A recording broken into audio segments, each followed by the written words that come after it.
ಇವತ್ತು ನಾವು ತಯಾರ್ಸಕತ್ತಿರೋ ಈ ಪದಾರ್ಥ ಅಮೃತ ಅಂತಲೇ ಹೇಳ್ಬೋದು. ಯಾಕಂದ್ರೆ ಇದನ್ನು ತಿನ್ನೋದ್ರಿಂದ ಯಾವುದೇ ತರಹದ ರೋಗ ನಿಮ್ಮ ಹತ್ರನೂ ಬರಂಗಿಲ್ಲ.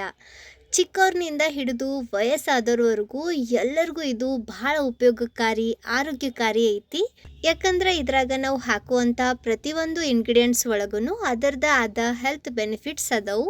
ನಮಸ್ಕಾರ ರೀ, ಶ್ರಾವಣಿ ಅಡುಗೆ ಮನೆ ಒಳಗೆ ಸ್ವಾಗತ. ನಾನು ರಶ್ಮಿ. ಇವತ್ತು ನಾವು ನಮ್ಮ ಉತ್ತರ ಕರ್ನಾಟಕದ ವಿಶೇಷ ಮೆಂತೆ ಹಿಟ್ಟು ಹೆಂಗೆ ತಯಾರಿಸೋದು ಅಂತ ನೋಡೋಣ. ಇದನ್ನು ಎಲ್ಲರೂ ಬೇರೆ ಬೇರೆ ರೀತಿ ಒಳಗೆ ತಯಾರಿಸ್ತಾರ. ನಮ್ಮ ಕಡೆ ಇದನ್ನು ಹೆಂಗೆ ತಯಾರಿಸ್ತಾರಂತ ಇವತ್ತು ನಿಮ್ಗೆ ತೋರಿಸ್ಕೊಡ್ತೀನಿ.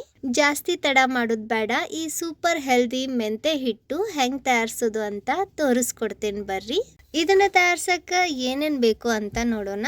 ಇಲ್ಲಿ ನಾನು 1 ಕಪ್ನಷ್ಟು ಕಡ್ಲಿ ಬ್ಯಾಳಿ ತಗೊಂಡೇನಿ. ಗ್ರಾಮ್ನಾಗ ಇವು 100 ಗ್ರಾಮ್ನಷ್ಟು ಅದಾವು. 1 ಕಪ್ನಷ್ಟು ಉದ್ದಿನ ಬ್ಯಾಳಿ ತಗೋರಿ, ಇವು ಸಹ 100 ಗ್ರಾಮ್ನಷ್ಟು ಅದಾವು. 1 ಕಪ್ ಹೆಸರು ಬ್ಯಾಳಿ ಮತ್ತು 1 ಕಪ್ನಷ್ಟು ತೊಗರಿ ಬ್ಯಾಳಿ ತಗೋರಿ, ಇವು ಸಹ 100 ಗ್ರಾಮ್ನಷ್ಟು ಅದಾವು. 1 ಟೇಬಲ್ ಸ್ಪೂನ್ನಷ್ಟು ಕೊತ್ತಂಬರಿ ಕಾಳು, ಇವು 10 ಗ್ರಾಮ್ನಷ್ಟು ಅದಾವು. 1 ಟೇಬಲ್ ಸ್ಪೂನ್ನಷ್ಟು ಜೀರಿಗೆ, ಇವು ಸಹ 10 ಗ್ರಾಮ್ನಷ್ಟು ತಗೋರಿ. 1 ಚಮಚ ಕರಿಮೆಣಸು, ಇವು 5 ಗ್ರಾಮ್ನಷ್ಟು ಅದಾವು. 1 ಚಮಚ ಹಿಂಗ್, ಅರ್ಧ ಚಮಚೆಯಷ್ಟು ಅರಿಶಿನ ಮತ್ತು 1 ಚಮಚೆಯಷ್ಟು ಮೆಂತೆ ಕಾಳು ತಗೋರಿ. ಮೆಂತೆ ಕಾಳನ್ನು 5 ಗ್ರಾಮ್ನಷ್ಟು ಅದಾವು. ರುಚಿಗೆ ತಕ್ಕಷ್ಟು ಉಪ್ಪು ಮತ್ತು ಒಂದು 4ರಿಂದ 5 ಒಣ ಮೆಣಸಿನ್ಕಾಯಿ ತಗೋರಿ. ಇಲ್ಲಿ ಬ್ಯಾಡಗಿ ಮೆಣಸಿನ್ಕಾಯಿ ತಗೊಂಡ್ರೆ ಚಲೋ ಇರ್ತೈತಿ. ಈಗ ಇವನ್ನ ಹುರ್ಯಾಕ ದಪ್ಪನ ತಳ ಇರೋ ಕೆಬ್ನದ ಬಾಳ್ಗಿ ತಗೋರಿ. ಆದಷ್ಟು ಈ ರೀತಿ ದಪ್ಪನ ತಳ ಇರೋ ಪಾತ್ರೆನ ತಗೋರಿ. ಅಂದ್ರೆ ಎಲ್ಲ ಬ್ಯಾಳಿ ಚಂದಗ ಈವನ್ ಆಗಿ ರೋಸ್ಟ್ ಆಕ್ಕವು, ಹೊತ್ತಂಗಿಲ್ಲ. ಮುಂಚೆ ಈ ಕಡ್ಲಿ ಬ್ಯಾಳಿ ಹುರಿದು ತಗೊಳ್ಳೋಣ. ಈ ರೀತಿ ಕೈ ಆಡಿಸ್ತಾ ಗ್ಯಾಸ್ ಲೋ ಟು ಮೀಡಿಯಂ ಫ್ಲೇಮ್ನಾಗ ಇಟ್ಟು ಇವನ್ನ ಹುರಿರಿ. ಈ ಎಲ್ಲ ಬ್ಯಾಳಿ ಏನದು ನೋಡ್ರಿ, ಹೊಂಬಣ್ಣ ಬರೋವರೆಗೂ ಹುರಿಬೇಕು. ಈ ರೀತಿ ಬಿಡದೆ ಕೈ ಆಡಿಸ್ತಾನ ಇವನ್ನ ಹುರಿರಿ. ಅಂದ್ರೆ ಎಲ್ಲ ಕಡೆಯೂ ಚಂದಗ ಬೇಯ್ತವು, ಹಸಿ ಬಿಸಿ ಉಳಿಯಂಗಿಲ್ಲ.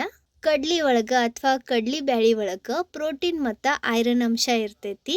ಇದು ನಮ್ಮ ಕೂದಲ ಆರೋಗ್ಯಕ್ಕೆ ಬಹಳ ಒಳ್ಳೆಯದು. ಅಲ್ಲದೆ ಇದ್ರಾಗಿರುವಂಥ ಆ್ಯಂಟಿ ಆಕ್ಸಿಡೆಂಟ್ ನಮ್ಮ ಸ್ಕಿನ್ನ ಹೆಲ್ದಿ ಇಡಕ್ಕೆ ಸಹಾಯ ಮಾಡ್ತೈತಿ.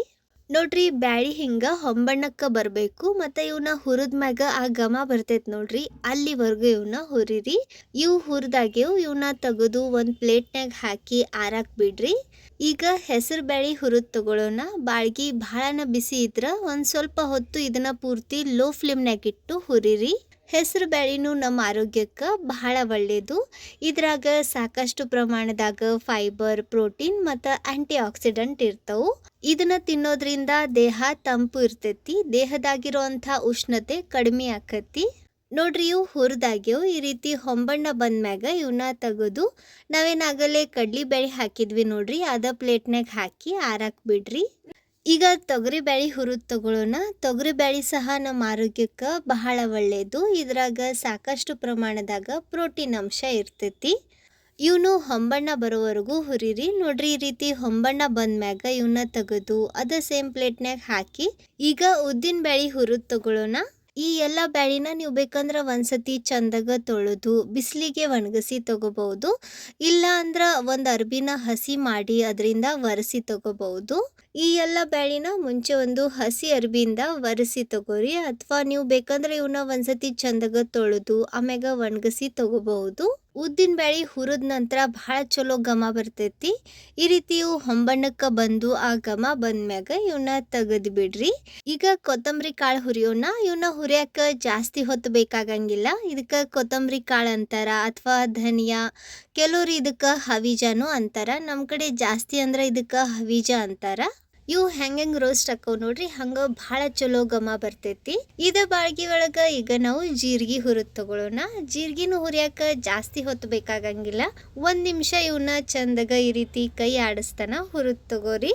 ಗಮನ ಇರಲಿ, ನಾವಿಲ್ಲಿ ಹುರಿಯಾಕತ್ತಿರೋ ಎಲ್ಲ ಪದಾರ್ಥ ಲೋ ಟು ಮೀಡಿಯಂ ಫ್ಲೇಮ್ನಾಗ ಇಟ್ಟು ಹುರಿರಿ. ಹೈ ಫ್ಲೇಮ್ನಾಗ ಇಟ್ಟು ಹುರಿಬ್ಯಾಡ್ರಿ. ಕರಿಮೆಣಸು ಮತ್ತು ಮೆಂತೆ ಕಾಳುನು ಒಂದು ಸ್ವಲ್ಪ ಬಿಸಿ ಮಾಡ್ಕೊಂಡು ತಗೊಳ್ಳೋಣ. ಮುಂಚೆ ಕರಿಮೆಣಸು ನಾನು ಒಂದು ಅರ್ಧ ನಿಮಿಷ ಬಿಸಿ ಮಾಡಿಕೊಂಡು ಲಾಸ್ಟಿಗೆ ಇದ್ರಾಗ ಮೆಂತೆ ಕಾಳು ಹಾಕೀನಿ. ಮೆಂತೆ ಕಾಳು ಜಾಸ್ತಿ ಹುರಿಬಾರ್ದು, ಇವೊಂದು ಸ್ವಲ್ಪ ಬಿಸಿ ಆದರೆ ಸಾಕು. ಗ್ಯಾಸ್ ಆಫ್ ಮಾಡಿ ಈಗ ಲಾಸ್ಟಿಗೆ ಇದ್ರಾಗ ನಾನು ಒಣ ಮೆಣಸಿನ್ಕಾಯಿ ಹಾಕಾಕತ್ತೀನಿ. ಬಾಳ್ಗಿ ಬಿಸಿ ಐತಿ. ಇದು ಬಾಳ್ಗಿ ಒಳಗೆ ಒಣಮೆಣಸಿನ್ಕಾಯಿ ರೋಸ್ಟ್ ಹಾಕವು ನೋಡ್ರಿ. ಈ ರೀತಿ ಇವನ್ನ ಬಿಸಿ ಮಾಡ್ಕೊಂಡ್ ಮ್ಯಾಗ ಈಗ ಇವನು ನಾವು ಬ್ಯಾಳಿ ಏನು ತೆಗ್ದಿದ್ವಿ ನೋಡ್ರಿ ಅದ ಪ್ಲೇಟ್ ಒಳಗೆ ಹಾಕಿ ಇವನ್ನೆಲ್ಲ ಒಂದು ಸ್ವಲ್ಪ ಹೊತ್ತು ಆರಿಸಿ ತಗೊಳ್ಳೋಣ. ಕೆಲವ್ರು ಇದ್ರಾಗ ಅಕ್ಕಿ ಹುರಿದು ಹಾಕ್ತಾರ, ಒಬ್ಬೊಬ್ಬರು ಗೋಧಿನೂ ಹಾಕ್ತಾರ. ಸೊ ನಿಮ್ಗೆ ಇಷ್ಟ ಇದ್ರೆ 1/4 ಕಪ್ನಷ್ಟು ಗೋಧಿ ಮತ್ತು 1/4 ಕಪ್ನಷ್ಟು ಅಕ್ಕಿನೂ ಹಾಕ್ಬೋದು. ಅವನು ಸೇಮ್ ನಾವು ಬ್ಯಾಳಿ ಹೆಂಗೆ ಹುರಿದ್ವಿ ಹಂಗೆ ಹುರಿದು ಹಾಕ್ರಿ. ಗೋಧಿ ಹುರಿಬೇಕಾದ್ರೆ ಅವನ್ನ ಹಸಿ ಬಿಸಿ ಉಳಿಸ್ಬಾರ್ದು. ಚಂದಾಗ ಅಳ್ಕೊಂಡು ಚಟಪಟ ಅಂತವ್ ನೋಡ್ರಿ ಅಲ್ಲಿವರೆಗೂ ಅದನ್ನು ಹುರಿಬೇಕು, ಇಲ್ಲಾಂದ್ರೆ ಕುಪ್ಪತ್ತಾಗೋ ಸಾಧ್ಯತೆ ಇರ್ತೈತಿ. ಈ ರೀತಿ ಎಲ್ಲ ಪದಾರ್ಥಗಳನ್ನು ಹುರಿದ ಮ್ಯಾಗ ಈಗ ಜಾಸ್ತಿ ಪ್ರೊಸೀಜರ್ ಏನಿಲ್ಲ, ಇವನ್ನ ಜಸ್ಟ್ ಗ್ರೈಂಡ್ ಮಾಡ್ಕೊಂಡು ತಗೋಬೇಕು ಅಷ್ಟೆ. ಎಷ್ಟು ಸಾಧ್ಯ ಅಷ್ಟು ಸಣ್ಣಕ್ಕೆ ಇದನ್ನು ಪುಡಿ ಮಾಡ್ಕೊಂಡು ತಗೋರಿ. ನೀವು ಇದನ್ನು ಜಾಸ್ತಿ ಕ್ವಾಂಟಿಟಿ ಒಳಗೆ ತಯಾರ್ಸಕತ್ತಿದ್ರೆ ಗಿರ್ನಿಗೆ ಹಾಕಿಸ್ಕೊಂಡು ಬರ್ಬೋದು. ಈಗ ಇದ್ರಾಗ ಅರಿಶಿನ, ಹಿಂಗ್ ಮತ್ತು ಉಪ್ಪು ಹಾಕೋಣ. ರುಚಿಗೆ ತಕ್ಕಷ್ಟು ಉಪ್ಪು ಹಾಕ್ರಿ. ಕೆಲವರು ಇದ್ರಾಗ ಉಪ್ಪು ಹಾಕಂಗಿಲ್ಲ, ಪುಡಿ ಸರ್ವ್ ಮಾಡಬೇಕಾದ್ರೆ ಅಥವಾ ತಿನ್ಬೇಕಾದ್ರೆ ಮ್ಯಾಗಿಂದ ಉಪ್ಪು ಹಾಕ್ಕೊಂಡು ತಿಂತಾರೆ. ಸೊ ನೀವು ಬೇಕಂದ್ರೆ ಆ ರೀತಿನೂ ಮಾಡ್ಬೋದು. ಇದ್ರಾಗ ಉಪ್ಪು ಹಾಕ್ಲಂಗನೆ ಇದನ್ನು ತಯಾರಿಸಿ ಇಡ್ಬೋದು. ಈಗ ಇದನ್ನು ಎಷ್ಟು ಸಾಧ್ಯ ಅಷ್ಟು ಸಣ್ಣಕ್ಕೆ ಗ್ರೈಂಡ್ ಮಾಡ್ಕೊಂಡು ತಗೊಳ್ಳೋಣ. ನಿಂತು ಗ್ರೈಂಡ್ ಮಾಡಿರಿ. ಒಂದು ಸತಿ ಗ್ರೈಂಡ್ ಮಾಡಿದ್ರೆ ಇದು ಅಷ್ಟು ಸಣ್ಣಕ್ಕೆ ಗ್ರೈಂಡ್ ಆಗಂಗಿಲ್ಲ. ನೋಡ್ರಿ ಈ ರೀತಿ ಎಷ್ಟು ಆಕತಿ ಅಷ್ಟು ಸಣ್ಣಕ್ಕೆ ಇದನ್ನು ಗ್ರೈಂಡ್ ಮಾಡ್ಕೊಂಡು ತೊಗೊಂಡೀನಿ. ಅಕಸ್ಮಾತ್ ನಿಮ್ಗೆ ಇದು ಭಾಳ ಉಟ್ಟಾಗೈತೆ ಅಂತ ಅನಿಸಿದ್ರೆ ನೀವು ಇದನ್ನು ಸಾನಿಸಿ ತೊಗೋಬಹುದು. ನಾವು ಹಿಟ್ಟು ಸಾನಿಸ್ತೇವೆ ನೋಡ್ರಿ ಆ ಸಾನಿಗೆಯಿಂದ ಇದನ್ನು ಸಾನಿಸ್ರಿ. ನಾನು ಇದನ್ನು ಚಲೋ ಸಣ್ಣಕ್ಕೆ ಗ್ರೈಂಡ್ ಮಾಡ್ಕೊಂಡೀನಿ, ಅದರಿಂದ ನಾನು ಇದನ್ನು ಈಗ ಸಾನ್ಸಾಕತ್ತಿಲ್ಲ. ಸೊ ನೋಡ್ರಿ ಆರೋಗ್ಯಕ್ಕೆ ಅಮೃತ ಅಂತಲೇ ಹೇಳ್ಬಹುದಾದಂಥ ಈ ಮೆಂತೆ ಹಿಟ್ಟು ರೆಡಿ ಐತಿ. ಇದು ಸಣ್ಣ ಮಕ್ಕಳು, ವಯಸ್ಸಾದವರು, ಬಾಣಂತಿಯರು, ಸ್ಪೆಷಲಿ ಶುಗರ್ ಇದ್ದವ್ರಿಗಂತೂ ವರದಾನ ಅಂತಲೇ ಹೇಳ್ಬೋದು. ಯಾಕಂದ್ರೆ ನಾವು ಇದ್ರಾಗ ಹಾಕಿರುವಂಥ ಪ್ರತಿಯೊಂದು ಇಂಗ್ರೀಡಿಯೆಂಟ್ ಶುಗರ್ ಲೆವೆಲ್ ಕಂಟ್ರೋಲ್ ಮಾಡೋಕ್ಕೆ ಸಹಾಯ ಮಾಡ್ತೈತಿ. ಈ ಥರ ಇದನ್ನು ತಯಾರಿಸಿ ನೀವು ಆಲ್ಮೋಸ್ಟ್ ಎಲ್ಲ ಪದಾರ್ಥದಾಗ ಇದನ್ನು ತಿನ್ಬಹುದು. ಅಂದ್ರೆ ನೋಡ್ರಿ ದೋಸೆ ಇಡ್ಲಿ ಮಾಡಿದಾಗ ಇದನ್ನು ದೋಸೆ ಮ್ಯಾಗ ಹಾಕ್ಬಹುದು, ಇಡ್ಲಿ ಜೊತೆ ತಿನ್ಬಹುದು. ನಾನಂತರೂ ಇದನ್ನು ಪಲ್ಯದಾಗ ಒಂದು ಸ್ವಲ್ಪ ನೀರಿನ ಒಳಗೆ ಮಿಕ್ಸ್ ಮಾಡಿನೂ ಹಾಕಿರ್ತೇನೆ. ಅದರಿಂದ ಪಲ್ಯ ರುಚಿ ಆಕತಿ, ನೀರು ಅನ್ಸಂಗಿಲ್ಲ, ಗಟ್ಟಿ ಆಕತಿ. ಇದನ್ನು ನೀವು ಒಗ್ಗರಣೆ ಅನ್ನ ತಯಾರಿಸಿದಾಗ ಮ್ಯಾಗ ಉದುರಿಸ್ಕೊಂಡು ತಿನ್ಬಹುದು. ಅದರಿಂದ ಒಗ್ಗರಣೆ ಅನ್ನ ಎಣ್ಣೆ ಅನ್ಸಂಗಿಲ್ಲ. ಇದನ್ನು ಬಿಸಿ ಬಿಸಿ ಅನ್ನದ ಜೊತೆ ಒಂದು ಸ್ವಲ್ಪ ತುಪ್ಪ ಹಾಕೊಂಡು ತಿಂದ್ರೆ ಆಹಾ ಏನು ರುಚಿ ಅಂತೀರಿ. ಖಂಡಿತ ಒಂದ್ಸತಿ ಮಾಡ್ಕೊಂಡು ತಿನ್ರಿ. ಬಿಸಿ ರೊಟ್ಟಿ, ಚಪಾತಿ, ಪರೋಠ ಎಲ್ಲದಕ್ಕೂ ಇದು ಪರ್ಫೆಕ್ಟ್ ಕಾಂಬಿನೇಷನ್ ಆಕತಿ.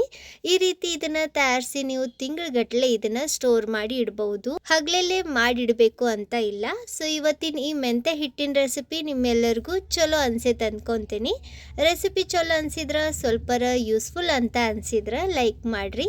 ನಿಮ್ಮ ಫ್ರೆಂಡ್ಸ್ ಹಂಗ ಫ್ಯಾಮಿಲಿ ಸರ್ಕಲ್ ಜೊತೆ ವಿಡಿಯೋನ ಶೇರ್ ಮಾಡಿ ಪ್ರೋತ್ಸಾಹಿಸಿ. ವಿಡಿಯೋ ನೋಡಿದ್ದಕ್ಕೆ ಧನ್ಯವಾದ. ಭೇಟಿ ಆಗೋಣಂತ ಮತ್ತೊಂದು ಹೊಸ ರುಚಿಯಾಗಿರೋ ಯೂಸ್ಫುಲ್ ಹೆಲ್ದಿ ರೆಸಿಪಿ ಜೊತೆಗೆ. ಅಲ್ಲಿವರೆಗೂ ನಕ್ಕೊಂತಿರ್ರಿ, ತಿನ್ಕೊಂತಿರ್ರಿ, ಖುಷಿಯಾಗಿರ್ರಿ.